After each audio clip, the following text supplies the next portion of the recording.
you get involved in activism? And how did you get involved in the work against Measure 9? Well, I'm happy to start with that. And I cannot start without acknowledging my sister friend, Kathleen Sadat.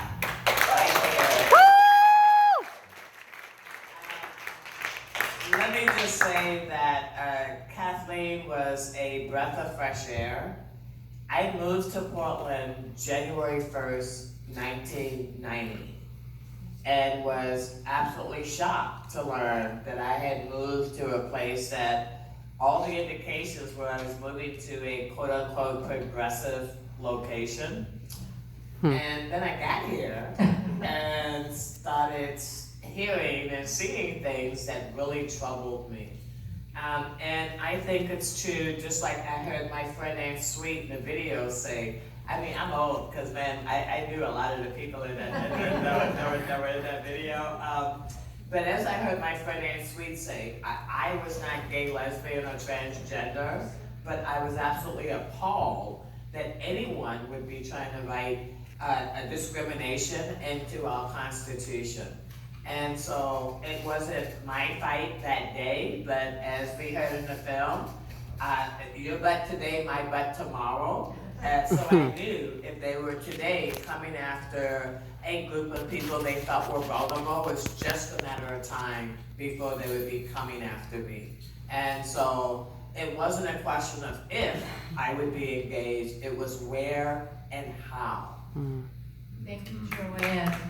Thank you. Thank you. Rena.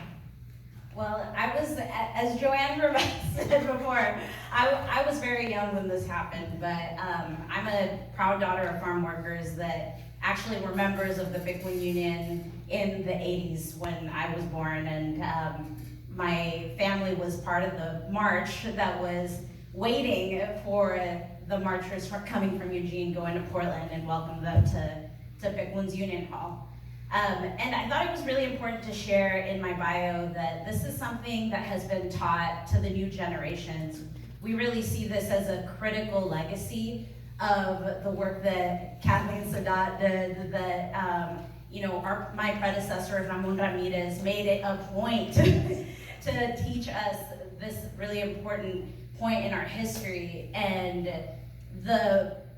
to me, it's like, this was in my blood, this was in my DNA, right? And there's a really beautiful story that our elders tell the younger generation of when the marchers were getting to Woodburn and all the farm workers were out there waiting for them, yelling, "Si se puede!" And we're here, right? And that night there was really difficult conversation that apparently happened between the farm worker movement and the LGBTQIA plus movement. Yes. And the question came to be called during, just breaking bread and eating dinner. So what's the farm worker doing for the movement for LGBTQ rights? And then the leaders from the farm worker movement, well, what are you all doing about farm worker rights and immigrant rights? And it really opened up this really important conversation about how we build coalitions based on our differences. And, for me, learning that as a younger organizer was life-changing.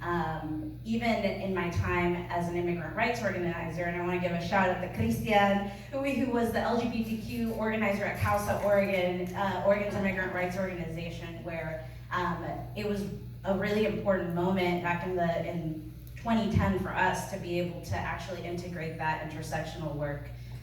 For me, the moment I got extremely politicized was when the driver's license was taken away from undocumented immigrants here in Oregon in 2007. And somehow I became an organizer and was a part of the experimental, the pilot canvas on gay marriage, and was out in Dallas, Oregon, knocking on doors. And it was a really, really fascinating experience for me too, because it was the first time I was knocking on doors about an issue that I really cared about. But to me, this is a legacy that must be taught. And it was actually my first time watching the documentary, so there was a few moments of tears, but yeah, I mean, these moments in our history are so important, and it's really important to be gathering around the legacy of our elders in our social justice causes. Oh my, thank you so much.